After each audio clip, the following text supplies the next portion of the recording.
La RTI vous offre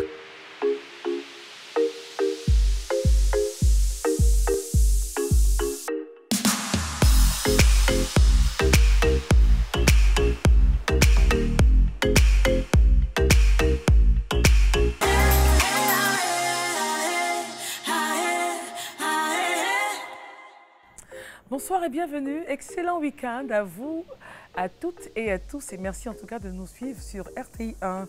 Depuis quelques années, la parité hommes et femmes n'a cessé de progresser dans la société. Mais en est-il de même pour le secteur agricole? Notons que 67% des femmes représentent la main-d'œuvre. Combien sont-elles également à avoir accès à la terre? Sont-elles prises en compte par les programmes et financements existants pour les cultures pérennes? Autant de questions qui trouveront assurément réponse. Dans cette émission, je vous donne la thématique du jour. C'est la valorisation du rôle de la femme dans l'agriculture, une thématique qui nous concerne. Très important parce que de toute façon, on nous l'a toujours dit comme Ansata nous disait en off, le succès, on nous a toujours dit que le succès de ce pays. Mais combien sont-elles ces femmes-là qui arrivent évidemment à assurer le succès de leur région, de leur pays avec l'agriculture? On en parle avec un monsieur qui n'est pas étranger à toi, Anna. Tu dois forcément le connaître parce qu'évidemment l'agriculture c'est ton domaine. Alors je vous le présente. Il a fait donc l'ENSA à Abidjan. École nationale supérieure d'agronomie. Bon, on n'y était pas, hein? L'NCA. L'NCA, voilà. Donc, l'NCA Abidjan, c'était en 81. Et en 1983... je précise. Oui, je pense que c'est... On sait, hein, que elle est grave, Anna. Oh. En 1983, donc, il est parti aux États-Unis à l'University of Minnesota. Et donc, il a obtenu donc, un Master of Science en économie agricole et appliquée. Et depuis mai 2014, il est le coordonnateur du PESAC.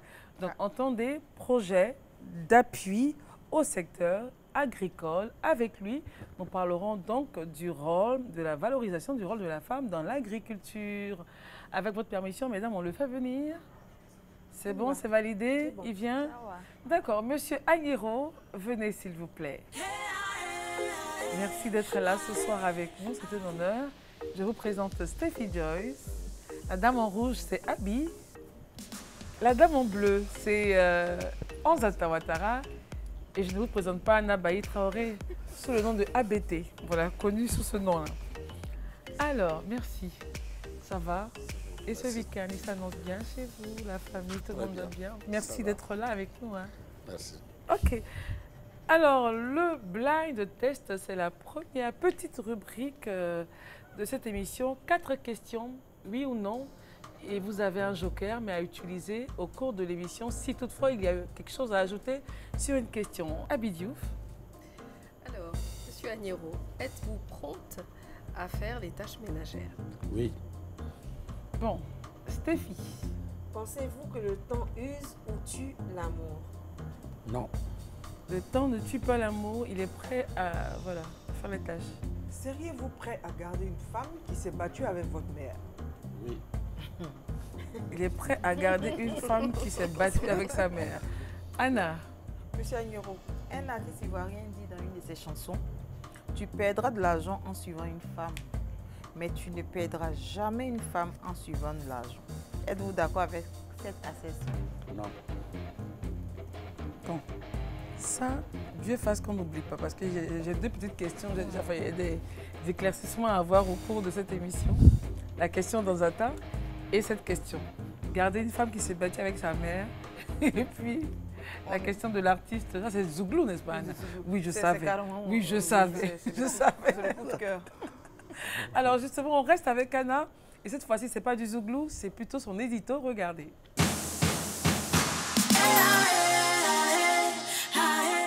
Chers auditeurs, selon l'UNESCO, 481 millions de femmes de plus de 15 ans sont touchées par l'analphabétisme et 64% des analphabètes adultes dans le monde sont des femmes. De plus, 15 millions de jeunes filles mineures se marient chaque année, soit 37 000 par jour. Dans le monde politique, seulement 23% des parlementaires nationaux sont des femmes. Si le rythme actuel se poursuit, il nous faudra plus d'une centaine d'années pour réaliser les objectifs mondiaux en matière d'égalité entre les sexes. Alors qu'il ne peut avoir de développement durable, comme le préconise l'agenda 2030 pour le développement durable, ni de véritable développement humain sans exploiter le génie des femmes et des filles qui représentent la moitié de l'humanité. Il est donc primordial de stimuler beaucoup plus leur rôle en tant qu'agents de transformation positive dans tous les domaines d'activité et en particulier en agriculture où elles jouent un rôle central pour une humanité harmonieuse et pérenne. Sur le continent africain, les femmes représentent 52% de la population agricole et produisent entre 60 et 80% de l'alimentation du continent selon la Banque africaine de développement. Mais paradoxalement, le niveau et la qualité de leur participation ne procurent pas davantage en termes de développement socio-économique. Elles sont les principales victimes de l'enclavement des zones de production car majoritairement présentes dans la production des cultures périssables. Leurs revenus sont nettement plus faibles parce qu'elles ont un accès systématiquement limité aux ressources productives comme le foncier, les technologies, l'encadrement technique, le crédit et j'en passe, comparativement à leurs homologues masculins. Alors, chers essentiels, comment s'explique ce grand retard accusé par les pays, notamment africains, dans la valorisation de la femme dans le secteur agricole? La volonté politique affirmée et réaffirmée lors de grandes conférences se concrétise-t-elle sur le terrain? Comment?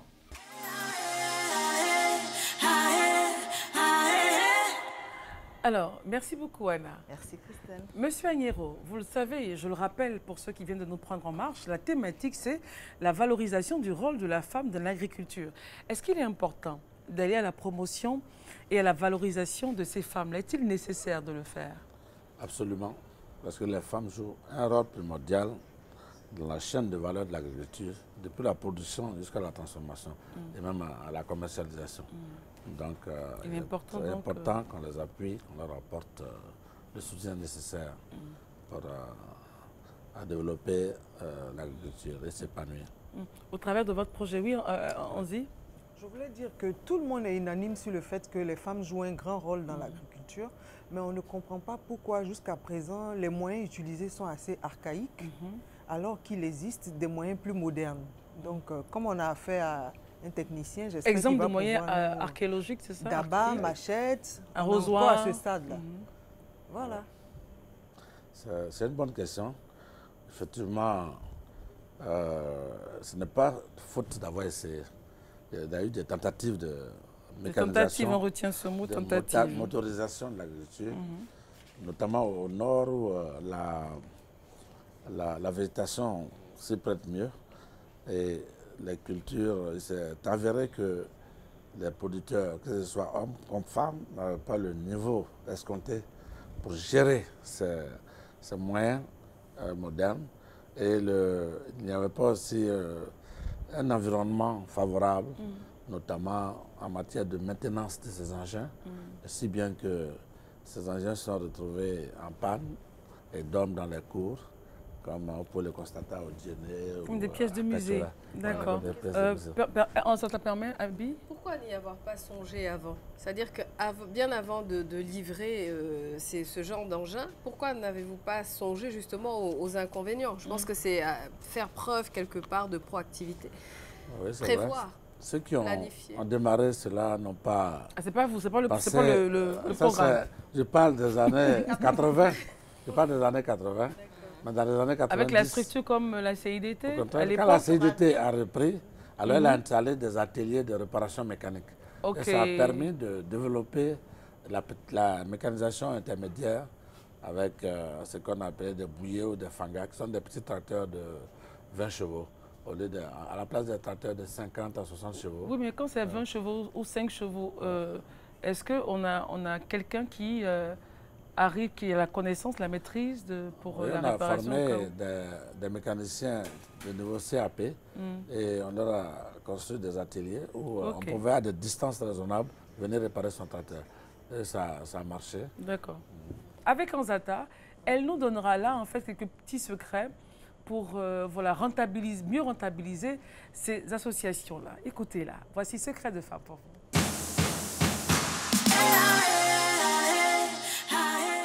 Alors, aujourd'hui, dans Secret de Femmes, nous mettons un point d'honneur sur les femmes dans l'agriculture. Comment gèrent-elles leurs activités et quels sont les atouts et forces nécessaires pour qu'elles soient efficaces?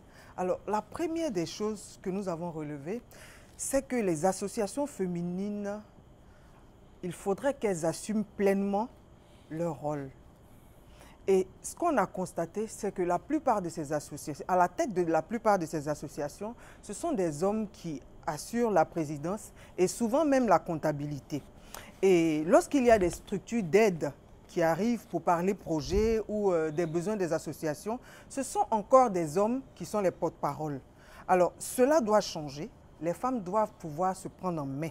La deuxième des choses que nous avons relevées, c'est l'accès au crédit. Et là, je m'adresse directement aux femmes.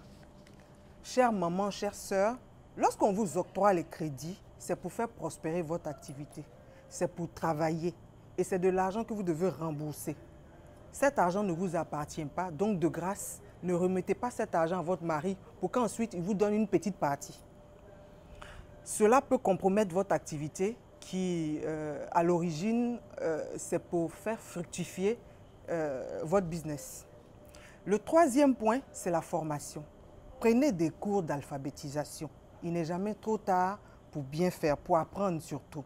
Vous pouvez apprendre à lire, à écrire, à compter et cela peut vous aider dans votre comptabilité et pourquoi pas à défendre vos propres intérêts. Alors, le quatrième point sur lequel je vais insister d'ailleurs, c'est une invite aux jeunes filles diplômées. Le secteur est pourvoyeur d'emplois. Et surtout en ce qui concerne la transformation. Certains pays le font, pourquoi pas nous? Je prends l'exemple du Burkina. Au Burkina, le secteur est très développé et l'État accompagne vraiment les femmes. Aujourd'hui, tout le monde connaît le beurre de karité burkinabé. Et il est vraiment prisé, même en Côte d'Ivoire. Et on a ce qu'on appelle les biscuits de baobab, qu'on appelle le pain de singe, qui est vraiment agréable. Il y a aussi les mangues séchées. Mais chez nous, on a beaucoup de matières premières. On peut faire de l'aubergine en conserve, de l'api, et puis bon, on a notre attiqué national aussi qu'on peut exploiter. International. Hein, merci. Quoi? Qu'est-ce qui est international? Qui est déjà international. Oui, hein, mais bon, je veux dire, on peut en faire plus. Oui, voilà, parce qu'on sûr. sait que même quand tu arrives aux États-Unis, partout dans le monde, l'attiqué, voilà, les gens s'intéressent à l'attiqué. Alors, pour conclure, je vais féliciter ces braves femmes. Elles font un travail formidable. Donc, elles méritent d'être accompagnées. Et là, j'invite l'État à faire encore plus d'efforts pour ces femmes-là. Sans elles, on ne mange pas. Alors, il faut qu'on les aide à sortir de la précarité. Alors, je m'adresse directement à ces femmes-là. Je pense qu'il est temps de nous réveiller. Voilà. Oh, j'aime la fin. Il est temps de nous réveiller. Alors, Monsieur Agnero. Oui, je soutiens ce qu'elle dit. Et pour illustrer cela, nous allons, dans le PESAC, nous allons soutenir les femmes à produire du jus de pommes de cajou. Parce que ce n'est pas seulement les amandes qu'on peut valoriser. Mais il n'y a pas que le jus, il y a d'autres projets aussi pour soutenir les femmes. Oui, dans le projet, dans le PESAC, nous avons expressément un objectif de 17% de femmes à toucher, que ce soit dans le cacao, l'EVA, le coton, la nacate, ça c'est très bien. Toutes les 5 cultures que nous En fait, le jus, appuyons. en parallèle à ce qu'elle avait dit. Elle a dit, c'est par rapport à la transformation que je donnais l'exemple. Pour dire qu'en Côte d'Ivoire, bientôt, on aura le jus de cajou. Voilà, c'est ça. Sinon, nous appuyons les femmes à être pépiniéristes d'EVA, de palmiers, à produire elles-mêmes du palmier, de l'EVA. Elle a l'accès à la terre également. Elle a accès à la terre. Au nord, nous leur donnons même des matériels de culture attelés pour travailler debout, au lieu de s'abaisser.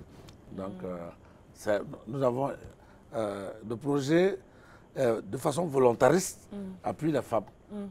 Nous avons mis en place des comités de sensibilisation sur le genre dans les villages. Par rapport à l'accès à la terre. Voilà, pour sensibiliser les leaders, les chefs traditionnels, les notables, pour qu'ils favorisent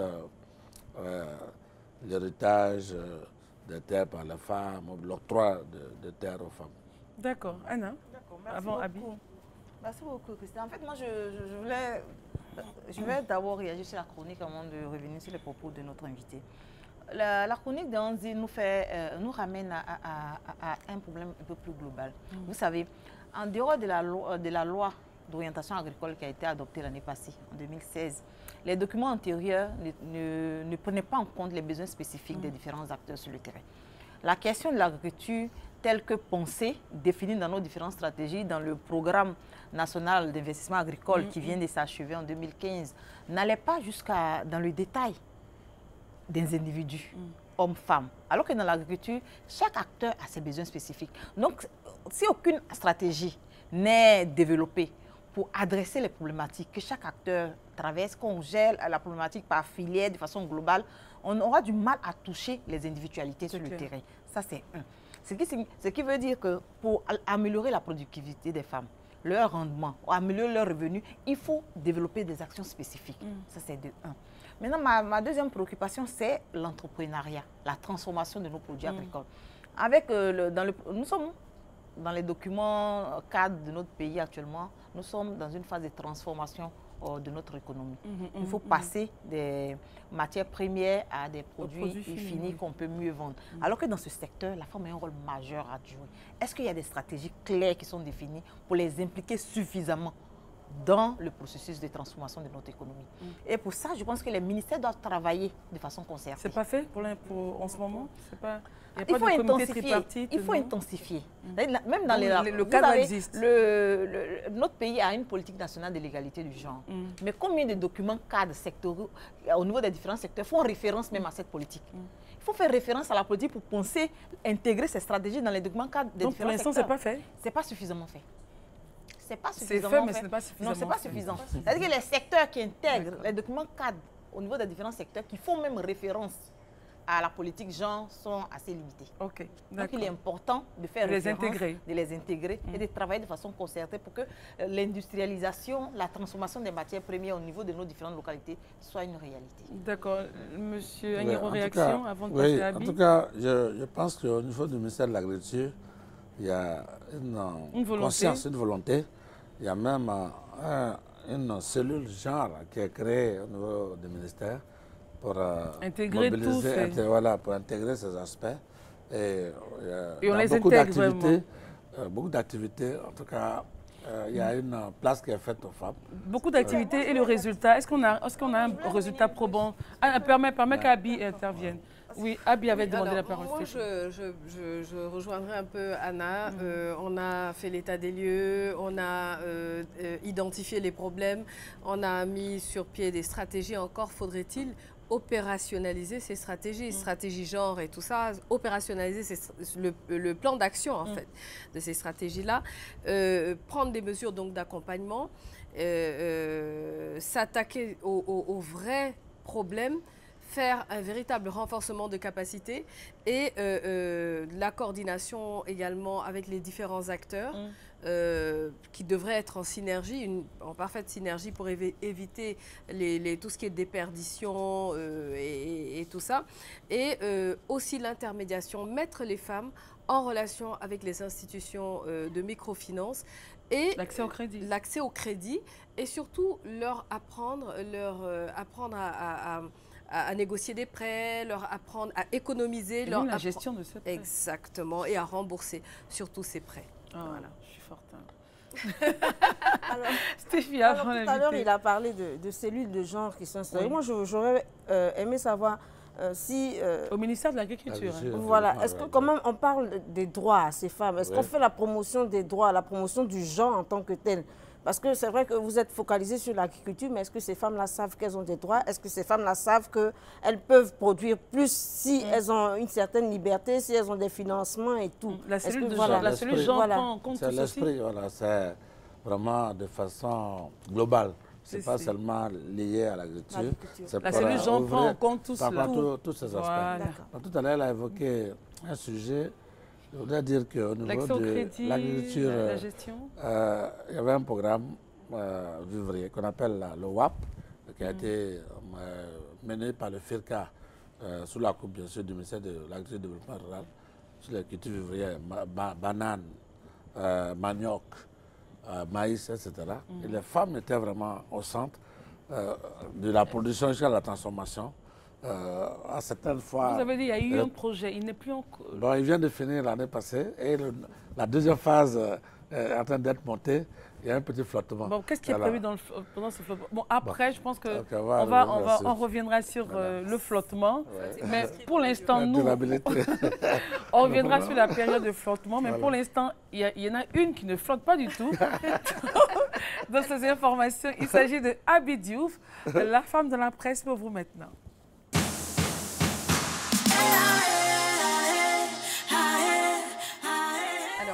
La presse en parle, elle en parle beaucoup, la presse spécialisée surtout. Eh bien, le rôle de la femme dans le développement, sa place dans le monde rural, l'autonomisation des femmes rurales, la valorisation du rôle de la femme dans le monde de l'agriculture, dans le monde agricole, autant pour moi, actuel. Bref, des articles, des dossiers, des portraits, des analyses, des études. On a droit à tout, un éventail d'informations sur ce sujet. Ce qui m'a beaucoup parlé, au-delà des femmes agricultrices, ce sont tous ces jeunes agriculteurs africains qui veulent être des entrepreneurs actifs. Eh bien, ils retournent de plus en plus à la terre, qui ne trahit pas. Et les exemples sont nombreux. Je vais citer pêle-mêle le cas de ce jeune Ivoirien, originaire d'Agboville, il s'appelle Cyril, eh bien, qui témoignait sur les ondes de Radio France Internationale. Il a, après des études, donc décidé de rejoindre l'exploitation agricole familiale. Il a suivi une formation qui lui a permis de multiplier par 8 la production voilà, de cette exploitation-là. Et puis au Cameroun, bon, on note qu'il y a 2000 jeunes agriculteurs qui sont en activité grâce aussi à des formations au centre de formation. Un autre cas au Sénégal avec le jeune René Nguirier, qui est d'origine burundaise, qui, après des études en biochimie en Belgique, a tout simplement décidé de retourner lui également à la terre. Et il a monté son exploitation qui marche, qui fonctionne vachement bien, qui fonctionne. Voilà. Alors, dans cette même veine, millionnaire à 25 ans grâce à la terre, eh bien, c'est le titre d'un article. Naku Justine est kenyane. Elle a fait sa ferme. Et c'est un bel exemple pour les jeunes. Elle a dépassé les préjugés et les difficultés et a prouvé par A plus B que travailler dur peut permettre aux jeunes de devenir une véritable source d'inspiration pour les autres. Alors, et ceux qui inspirent et suscitent des vocations, il y en a de plus en plus qu'on met en lumière, notamment à travers une web TV. L'idée est très belle. Lancé par un jeune burkinabé, promouvoir le talent de jeunes agriculteurs africains, c'est son credo. Eh bien, Agro Business TV est consacré exclusivement aux activités agricoles et au monde rural africain. Donc, c'est global, donc activités agricoles, monde rural, interviews, reportages, donc diffusion de conférences, de portraits, d'exemples sur le continent. Alors Inoussa Maïga, c'est le nom donc de l'initiateur de cette web TV. Il veut, dit-il, et je vais le citer, convoquer un autre regard des jeunes sur ce secteur moteur du développement des économies africaines, les emplois verts. Loin d'être un échec, le retour à la terre le prouve, c'est plutôt une ouverture, une chance, donc une chance, une ouverture vers le succès. Merci beaucoup Abi Diouf. Comme quoi, lorsque c'est bien fait, c'est bien mené, évidemment, on a des ristournes, comme tous ces jeunes dont Abi vient de parler. Oui, et il y en a beaucoup en Côte d'Ivoire. On a des bons exemples. Beaucoup de femmes également, oui, tout à fait. Elles sont nombreuses. Jeunes qui ont abandonné les études. Oui, nous avons des cas de jeunes dames qui ont le BTS, qui sont étudiantes, qui sont retournées actuellement, qui font le VA et le palmier, en intercalaire la culture vivrière, et gagnent leur vie. Ils disent que ça nourrit son homme, ne pas dire que ça nourrit sa femme. Bon. Ce ne serait pas mauvais aussi de dire. Ça nourrit la famille, voilà. Parce que c'est ça que quand la femme a, c'est de ça qu'on parlait. C'est de ça qu'on parlait. La famille profite mieux. C'est de ça qu'on parlait, justement, qu'on s'entend essayer de décrire de façon malheureuse. Lorsqu'on leur donne des prêts ou lorsqu'elles ont un petit bénéfice de l'argent, du coup, leurs propres besoins sont relégués voilà, en division D. Et puis, ce sont les besoins de la famille qui passent en premier. J'ai un commentaire sur une partie de son intervention. Ah, vous n'avez pas oublié, qui concerne le leadership. Oui. Souvent, elle a dit ce sont des hommes. Il faut admettre. Bon, je suis témoin, j'ai été vulgarisateur. Je sais que quand on a des groupes de femmes, on envoie un homme pour être témoin, s'asseoir à côté pour suivre. Mais actuellement, reconnaissons qu'il y a des femmes leaders qui sont présidentes de coopératives et qui gèrent, qui sont des grands, il y en a dans le cacao, il y en a dans le palmier, dans le vivrier, alors on n'en parle pas. Donc maintenant, les choses commencent à bouger. Nous sommes là pour les aider, les appuyer. Impulser une dynamique, n'est-ce pas? Augmenter le nombre de femmes leaders. D'accord. Alors, si vous venez à peine de nous prendre en marche, bonsoir. Vous êtes sur RTI 1. C'est essentiellement femmes. Valorisation du rôle de la femme dans l'agriculture. Et notre invité n'est que le coordonnateur du PESAC. Entendez donc le programme. Allons-y. Secteur agricole. Merci, voilà. Programme de la voisine, programme d'appui au secteur agricole. Elle a la parole. Je la conserve? Oui, oui, conserve la parole. En fait, je voulais réagir un peu sur la très belle chronique de Abi. En fait, moi, je veux aller un peu plus loin sur la formation des acteurs, les ingénieurs des techniques, les agents de terrain. Dans la formation de ces différents acteurs-là, du monde agricole, la prise en compte du genre n'est pas intégrée. Dans les curricula de formation. Donc, ils ne savent même pas. Je suis agronome, je sais de quoi je parle. Lorsqu'on sort de l'école, on n'a pas la capacité de satisfaire les besoins spécifiques des différents individus. Nous étudions l'agronomie de façon globale, dans sa globalité. La notion genre n'est pas intégrée. Il est important, il est même primordial d'actualiser les curricula de formation dans toutes ces grandes écoles-là pour que l'ingénieur, le technicien, l'agent de terrain qui sort de ces écoles-là ait une notion du genre. Et tant que ce n'est pas fait, les programmes que vous allez proposer seraient quelque peu défaillants. Oui, puisque ce sont eux qui sont les acteurs clés de l'élaboration des politiques, des programmes et des projets. Si on n'a pas la technicité nécessaire pour déjà prendre en compte les besoins spécifiques des différents acteurs, les documents ne vont pas vraiment traduire. Alors, Anna, je te prends moi. Est-ce que c'est avec l'appui, justement, je parle sous le contrôle de M. Agnero, est-ce que c'est ce qui a permis à ces projets d'antan de foirer? C'est-à-dire, on partait offrir donc motoriser l'agriculture de ces femmes-là, c'était en 1980, 83 par là, et on n'a pas pris en compte que ça pouvait, ces appareils-là pouvaient, du moins ces véhicules-là, pouvaient bénéficier de mécaniciens ou de services. Donc, intégrer d'autres acteurs dans ce programme-là, ce qui a valu donc vous savez, en Côte d'Ivoire, je sais que c'est dans beaucoup de pays aussi africains, la population, on a habitué la population à recevoir des présents. C'est-à-dire que la notion de l'entrepreneuriat, de la rentabilité, des investissements, ne nous a pas été inculquée. D'accord, j'aimerais terminer et puis l'inviter. Ne nous a pas été inculquée. Donc, c'est d'abord la base de l'échec. On aime recevoir. Voilà. Alors qu'un investissement, lorsqu'on pense à la rentabilité d'un investissement, lorsqu'un projet est conçu en termes de rentabilité, déjà, on ne peut pas aller soulever une machine, une grosse machine et la mettre sur une petite exploitation parce qu'on sait que même la production de cette exploitation ne peut pas rentabiliser même les charges de la machine.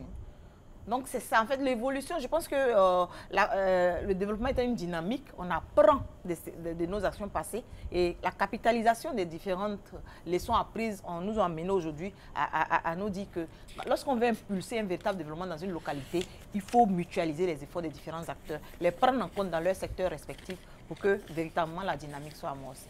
D'accord, M. Agnero, vous voulez donc... Un commentaire d'abord sur le genre. C'est tellement vrai ce qu'elle dit qu'au niveau du PESAC, nous avons entrepris de former tous les directeurs régionaux et directeurs départementaux de l'agriculture pour leur donner ce Vous n'avez pas attendu que les curricula soient donc mis à niveau? En attendant que ça soit à l'école, ceux qui sont déjà sur le terrain, il faut les former. Parce qu'ils travaillent en attendant qu'on mette dans les curricula pour former les jeunes frères et nos enfants qui sont à l'école.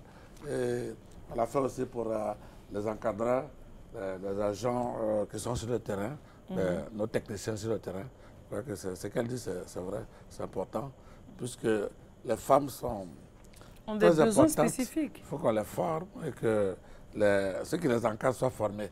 Nous sommes allés jusqu'à initier maintenant des champs-écoles paysans pour les femmes. Parce que quand elles sont avec les hommes, il y en a qui sont timides, qui ne peuvent pas vraiment s'exprimer.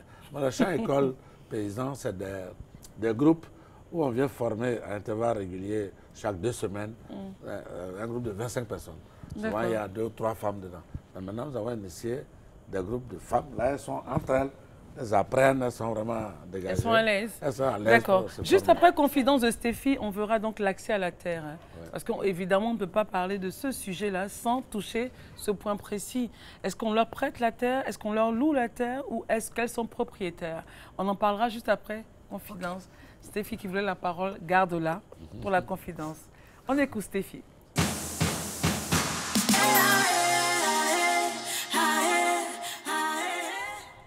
Alors aujourd'hui, pour Confidence, nous avons le courrier d'un monsieur qui nous dit qu'il aime énormément sa compagne. Mais le problème qu'il a, c'est qu'ils ne s'entendent pas du tout. Et au quotidien, ce sont des disputes intempestives. Il nous dit aussi que ces disputes partent de choses banales parfois, les programmes de télévision ou encore la cuisine, il n'y a pas de sel, il y a trop de sel, ou encore sur des choses intimes. On ne va pas entrer dans les détails, mais je pense que nous savons tous. Alors, son problème aujourd'hui, des choses intimes liées à la sexualité. Oui, mais c'est voilà, liées à la sexualité, des choix, par exemple, de certaines pratiques ou pas. Donc, là, on voit. Là, vous voyez maintenant. Donc, souvent, c'est la femme qui se plaint. Souvent, c'est le monsieur lui-même qui se plaint parce qu'il aimerait quand même et au finish, ils y vont ou pas?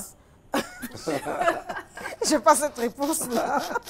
Mais je pense que si se disputent pour ça, c'est que bon, voilà, après, ils n'y vont pas, on tourne le dos. Okay, ils n'y vont pas. Bien. Et il a beaucoup de chagrin. Il aimerait que les disputes soient moindres dans le couple. Alors, il nous demande nos conseils parce qu'il a l'impression que son couple est en train de partir à la dérive. D'accord, voilà. C'est pas en vrille. Je précise qu'ils sont ensemble depuis 1 an et demi. 1 an et demi. OK. D'abord, avant mesdames, monsieur Aguero. Voilà, bon, monsieur Aguero. Bon, si c'est conseil. Si c'est 1 an, moi, je pense que c'est 1 an normal. Et demi, ajoutons demi. Je pense que c'est normal. Des choses, même pour le sel dans la sauce. Mais il faut de la communication, il faut de la compréhension de part et d'autre, écouter l'autre, et puis être tolérant, accepter. Nul n'est parfait. Exactement. Donc, il faut pouvoir se tolérer, accepter certaines fautes, et puis avancer. D'accord, vas-y. Moi, je pense qu'ils n'ont pas pris le temps de bien se connaître avant de se marier. Mais ils sont jeunes aussi, je veux dire, dans leur relation. Oui, non seulement ils n'ont pas pris le temps de se connaître, mais ils ne sont pas très tolérants. Ils sont mariés, les gars? Non. Ils ne sont pas très tolérants, donc il faut qui faire avec les différences. Qui doit, je veux dire... non, mais chacun à un moment donné, la dispute est animée lorsque l'autre répond. Mais je veux dire, est-ce qu'on est obligé de réagir? Non, mais chacun a sa part. Donc, il ne faudrait pas qu'on pense que c'est la femme qui doit baisser d'un ton ou c'est l'homme. Donc, voilà, chacun a sa part de responsabilité. Voilà. Donc, il faudrait qu'ils puissent se remettre en cause. Et puis, tous les deux. Voilà, essayer de partir sur de nouvelles bases. Il faut qu'ils se parlent. D'accord. Alors, 1 an, Monsieur Agnero, vous disiez que c'était normal. Moi, je pense que1 an, c'est plutôt le temps où il faut s'aimer, justement, parce que c'est le début d'une relation, elle est toute fraîche, on s'aime avec sans retenue et tout ça. Et puis après, bon, la routine commence à s'insérer, on commence à se connaître, à s'habituer, nos corps commencent à s'habituer et tout ça. Et voilà, donc moi, je peux comprendre qu'on puisse... au-delà, on puisse avoir ce genre de disputes intempestives qui sont en réalité des tue-l'amour, en réalité, voilà. Donc c'est mon sentiment. Je pense qu'ils devraient prendre le temps de discuter à bâton rompu. Vraiment, une franche discussion s'impose s'ils veulent aller de l'avant, parce qu'on ne se met pas ensemble pour s'empoisonner la vie. Ils se disputent sur tout, hein, voilà. Sur tous les sujets, même dans la chambre et tout, sur le lit et tout.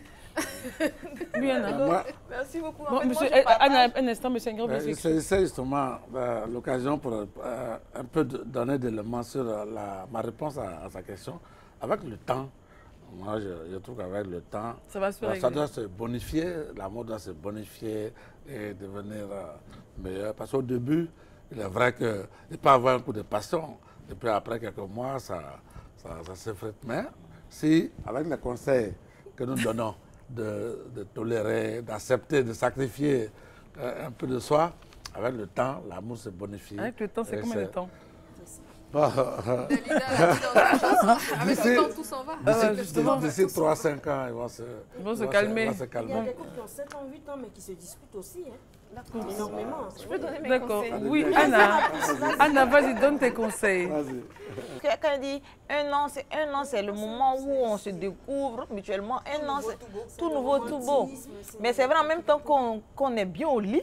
1 an, c'est vrai qu'on est bien au lit, mais en même temps, on découvre les habitudes négatives. Ils ne sont pas bien au lit, là, puisque c'est bâti. Voilà, c'est pour ça que je dis. Je dis que lorsqu'on a 1 an, nous sommes normalement, bien au lit, les corps se connaissent. On découvre les défauts de chacun et on essaie de gérer en 1 an. Mais si déjà au lit, ça ne va pas, je pense qu'il faut peut-être. Mais là, on ne sait pas si ça ne va pas. On dit qu'ils se disputent. Peut-être qu'après la dispute, ils continuent. D'accord, le monsieur, apparemment, c'est lui qui nous écrit. Oui. Donc, je voudrais lui demander de mettre bas la terre, de vraiment tempérer et de voir avec sa compagne ce qui ne va pas. À quel moment il faut se disputer, peut-être faire des remarques pas très désobligeantes si ça aurait dû. Parce que je pense que si ça dégénère, c'est parce que l'observation n'a pas été bien faite. Peut-être qu'il l'a faite de manière inappropriée. Parce que la dispute s'envenime lorsque l'autre réagit. Alors que si tu dis, ah chérie, vraiment, on a que ta sauce là aujourd'hui, forcément ça ne va pas aboutir à donc il y a forcément, ce que je disais, il y a forcément un qui doit jouer... Se mettre au-dessus. Voilà, se mettre au-dessus. Je pense que ça doit être le monsieur. Pourquoi ça lui on demanderait de se mettre au-dessus? C'est celui qui écrit. Donc je pense que c'est celui qui est en souffrance. C'est lui qui fait un appel au secours.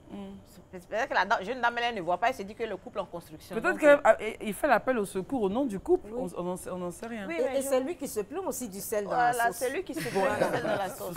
Alors, Steph, qu'est-ce qu'on dit à ce monsieur? Alors, tout le monde l'a dit, le couple est en construction.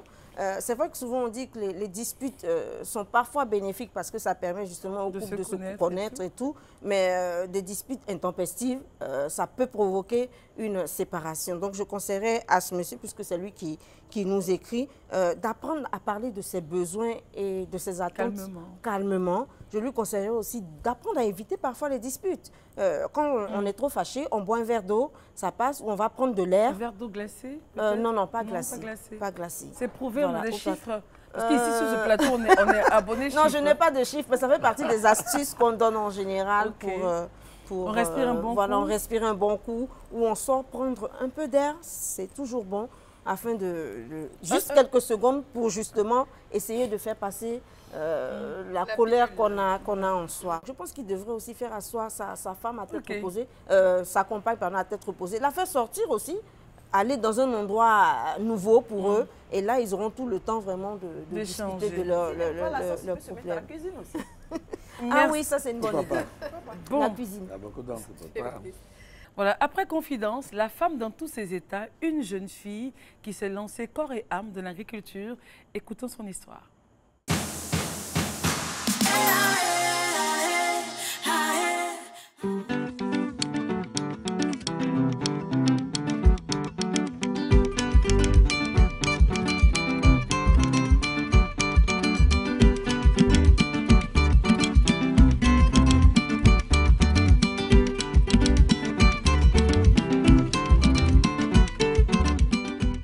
Qu'est-ce que vous faisiez avant l'agriculture? J'étais étudiante. J'ai eu le BTS en finance comptabilité.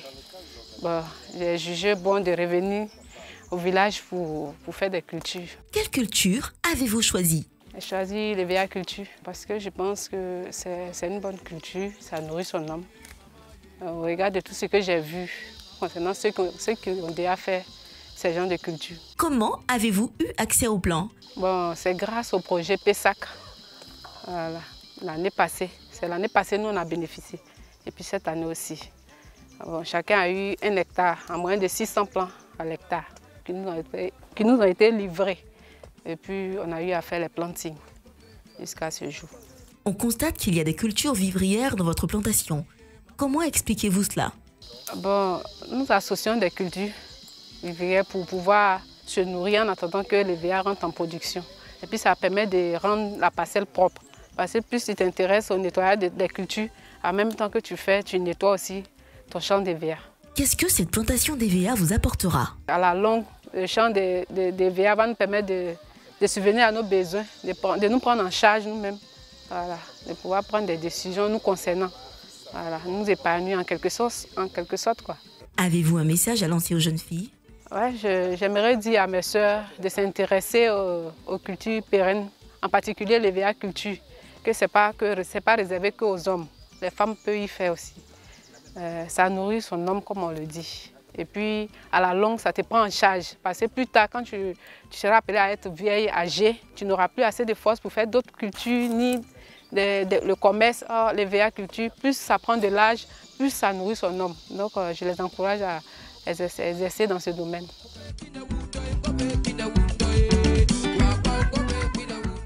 Alors, Monsieur Agnero, il y a de quoi donc tout abandonner, tout se lancer dans l'agriculture? Quand on voit les ristournes et les avantages. Ce qui est sûr, il y a du travail.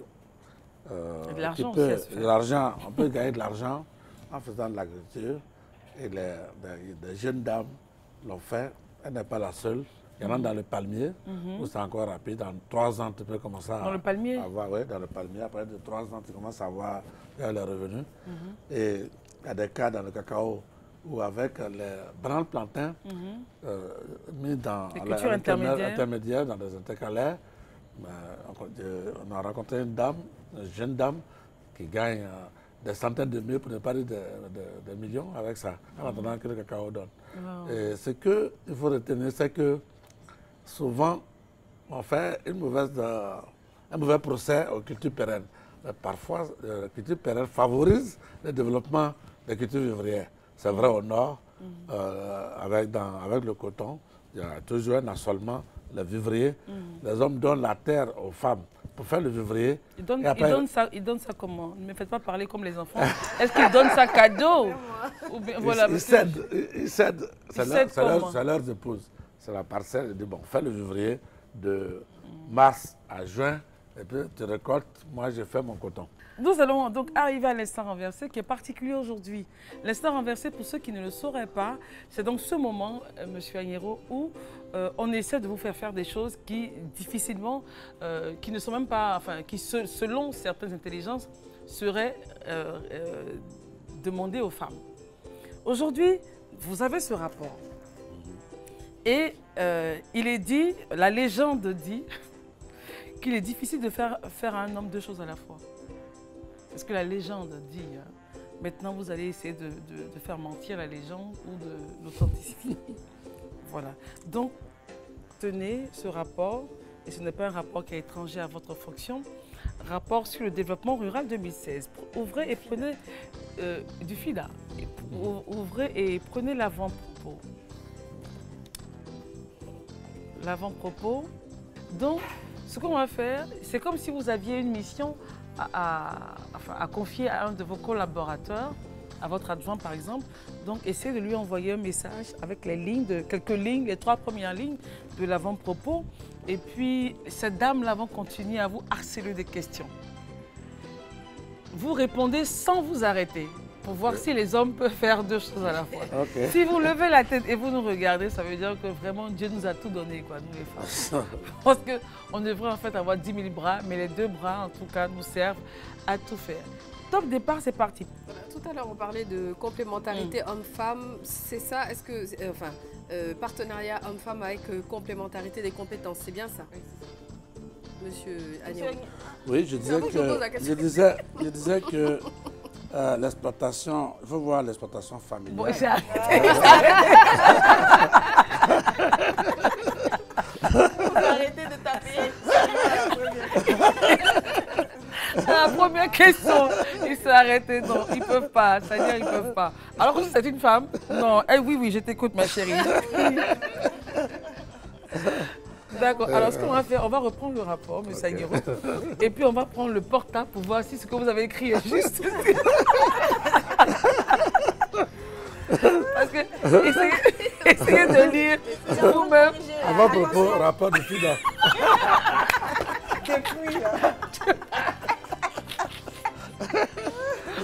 Alors, je vous assure, mesdames, qu'il a augmenté la police d'écriture. Là, je pense qu'ils devaient se retrouver à 20, 22, 24. Mais parce que de là où je suis, j'arrive à tout lire. Je vois avant-propos, mais ça ne bouge pas, il y a toujours ça avant-propos. Non, en définitive, mesdames, on retient quoi? Les hommes ne peuvent pas faire deux choses à la fois. Non, ils ne peuvent pas faire deux choses à la fois.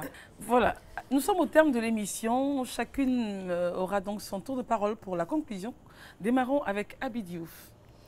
Alors, moi, je vais rejoindre, pour conclure, les optimistes qui pensent que l'Afrique peut se muer en une véritable puissance agricole mondiale.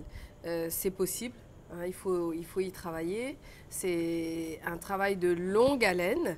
Et ce qui est sûr, c'est que les lignes commencent en tout cas à bouger.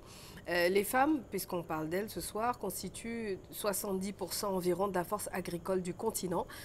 On doit les aider à aller de l'avant. Alors je crois qu'il faut démocratiser l'accès aux opportunités, l'accès sécurisé à la terre, aux intrants, accorder une importance accrue à la formation professionnelle et technique dans le domaine agricole, des techniques innovantes. Et on doit surtout investir dans l'autonomisation de la femme, parce que aider une femme, c'est aider une famille. D'autant plus que la femme est le pilier central de la famille, puisque c'est elle qui pourvoit à tout ce qui est éducation, alimentation, santé, généralement. Et je vais terminer par un appel à l'endroit des jeunes. Je les appelle donc à s'intéresser davantage à la terre. Mais dans le même temps, il faudrait que l'on puisse leur faciliter l'accès à cette terre, justement, et que l'on puisse créer des conditions favorables pour qu'ils restent en place. Qu'il y ait des infrastructures, qu'il y ait les télécommunications, qu'il y ait l'électricité, qu'il y ait les routes, etc. Donc, aider les femmes et les jeunes, c'est bâtir un lendemain meilleur, un avenir meilleur. Voilà. Merci, Abi. Stéphie. Voilà, on l'a vu tout au long de cette émission, la femme constitue une part considérable de main-d'œuvre agricole en Afrique. Cette même main-d'œuvre qui est aussi le moteur de la croissance économique dans nos pays. Il est donc logique d'investir sur les femmes pour qu'elles aient accès aux parcelles agroforestières, au financement, aux techniques de transformation, de transport et de conservation, et aussi à la formation agroécologique. Parce qu'il faut tenir compte du fait qu'aujourd'hui, les choses vont très vite et que nous parlons de développement durable. Alors, petite suggestion en ce qui concerne l'achat des produits des femmes pour leur permettre effectivement d'avoir de quoi se nourrir, d'avoir des contacts professionnels, d'avoir des personnes qui puissent acheter leurs marchandises. Il y a l'exemple du Rwanda, par le biais d'une ONG qui justement forme les femmes, leur offre des kits. Et cette même ONG favorise l'accès au marché en achetant elle-même les produits pour ces femmes, ce qui facilite les choses. Voilà. Merci Stéphie. Anzy. Alors au final, malgré le rôle qu'elles jouent dans la survie de la nation, les femmes dans l'agriculture restent marginalisées. Et là, je m'adresse à l'État. Ces femmes méritent d'être accompagnées. Il faut un suivi régulier. Les moyens dont elles disposent sont assez archaïques. C'est des choses à revoir. Les outils, il y a des outils plus modernes. Donc, il faut faire en sorte qu'elles aient accès à ces outils-là. Et puis aussi l'accès au foncier et au crédit afin qu'elles puissent garantir au mieux la sécurité alimentaire. Parce que, je le répète, c'est grâce à ces femmes-là que nous mangeons. Merci Anzy. Anna. D'accord, merci beaucoup Christelle. Moi en conclusion, je veux dire que comme nous l'ont certainement compris nos téléspectateurs, les femmes jouent un rôle crucial dans l'agriculture.